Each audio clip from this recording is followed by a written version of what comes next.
The neighborhood grocery store was small, brightly lit and filled with the quiet, end-of-day weariness of people counting coins and calculating dinner in their heads. Daniel, a single father of 6-year-old Lily, stood in line with a basket that held only the essentials: bread, eggs, a small pack of chicken, and Lily's favorite strawberry yogurt. Since losing his wife 3 years ago, every purchase required careful thought. He had learned how to stretch a paycheck, how to compare prices quickly, and how to smile even when anxiety pressed heavily against his chest. Lily stood beside him, holding his hand with one hand and a small chocolate bar with the other, waiting patiently for his nod of approval. In front of them was a woman who looked exhausted, her sweater worn thin at the elbows, her hair pulled back carelessly as if she had no time to think about herself. Beside her stood a little girl, no older than 8, clutching a bag of rice as if it were something precious. The cashier scanned their items: milk, bread, rice, and a can of soup, and quietly announced the total. The woman froze. She opened her purse and poured out a handful of coins, counting them once, then again, her fingers trembling more with each second. The line behind Daniel shifted impatiently, but he remained still. The cashier cleared his throat awkwardly and began to set the milk aside. "You're short," he said softly.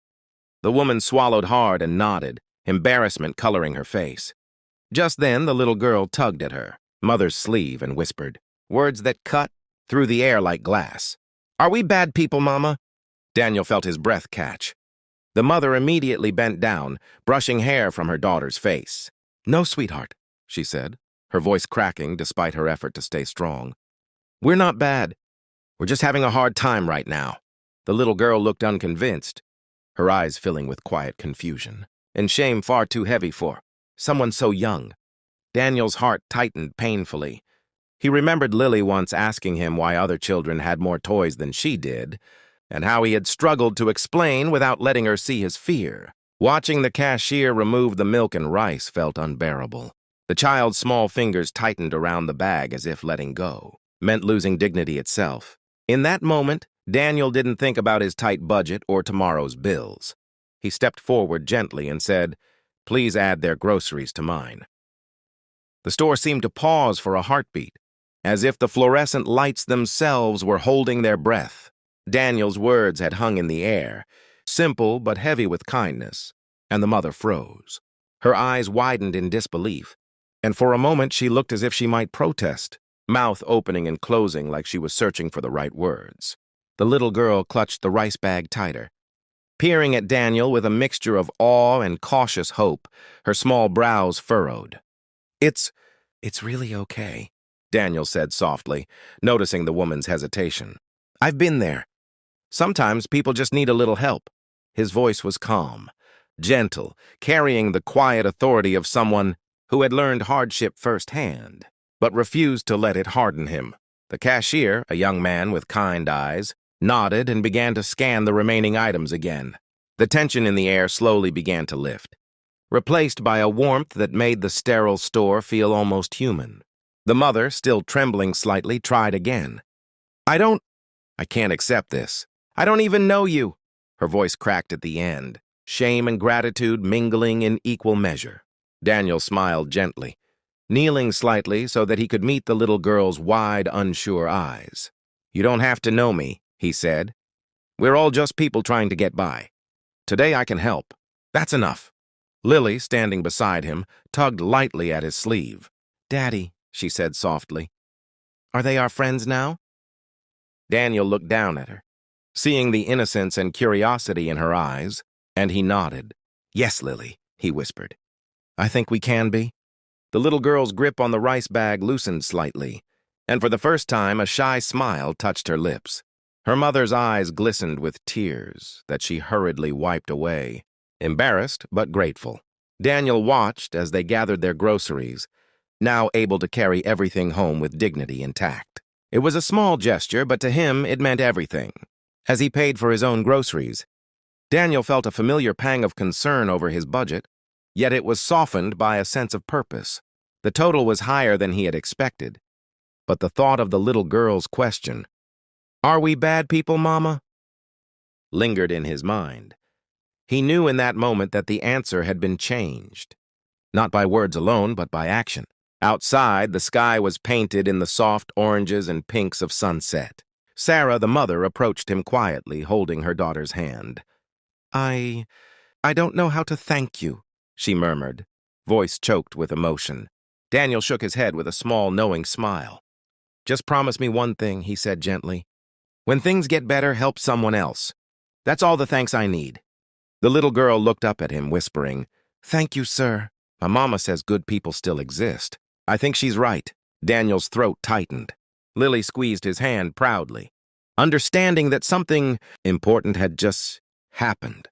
A reminder that even small acts of kindness can echo far beyond a checkout line. That evening, the quiet hum of the house was filled with the soft shuffle of Daniel tucking Lily into bed.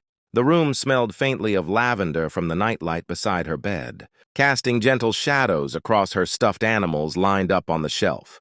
Lily's eyes, wide and curious, lingered on him as he pulled the blanket snug around her small shoulders. "Daddy?" she asked softly, her voice hesitant but thoughtful. "Yes, sweetheart." "When that little girl asked if they were bad people, why did she think that?" Lily's words were innocent, but Daniel felt the weight of them pressing on his heart. He sat on the edge of the bed, brushing a stray strand of hair behind her ear. "Sometimes," he said carefully, "when people don't have enough money or things they need, they start to feel ashamed. They feel like needing help makes them bad, even though it doesn't. Everyone struggles sometimes." Lily nodded slowly, her small brows furrowed in concentration. "So helping them made you happy?" Daniel smiled, a soft, tired smile filled with warmth. "Yes, very happy.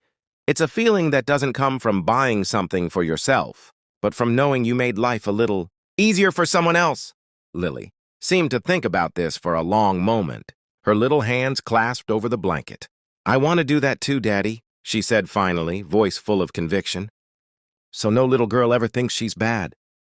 Daniel's chest swelled with pride. He kissed her forehead gently.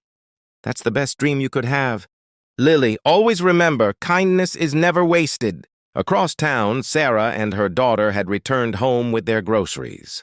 The apartment was small, but tonight it felt warmer. The little girl placed the rice and bread on the counter, glancing at her mother. "Mama," she whispered, "that man, he was like a superhero." Sarah smiled softly, brushing a strand of hair from her daughter's face. "No," she said quietly. "He was just kind. Sometimes that's enough to change everything." As they sat down to eat, a sense of peace settled over the small apartment. For the first time in weeks, their home didn't feel heavy with worry. The little girl's eyes sparkled with hope as she chewed her food carefully, savoring the simple meal that had felt impossible to afford just hours ago. Back at home, Daniel turned off Lily's bedside lamp and watched her drift to sleep. He thought about the moment in the grocery store, the trembling hands, the whispered question, and how a simple act of kindness had shifted everything. In a world that often seemed harsh and unkind, he realized that small gestures, helping someone with their groceries, offering a smile, showing understanding, could ripple far beyond a single moment. That night, 4 lives were quietly transformed. Not by wealth or power, but by compassion, courage, and the simple choice to help when it mattered most. Sometimes, Daniel reflected as he closed the door to Lily's room, the smallest acts of kindness are the bravest and the most powerful.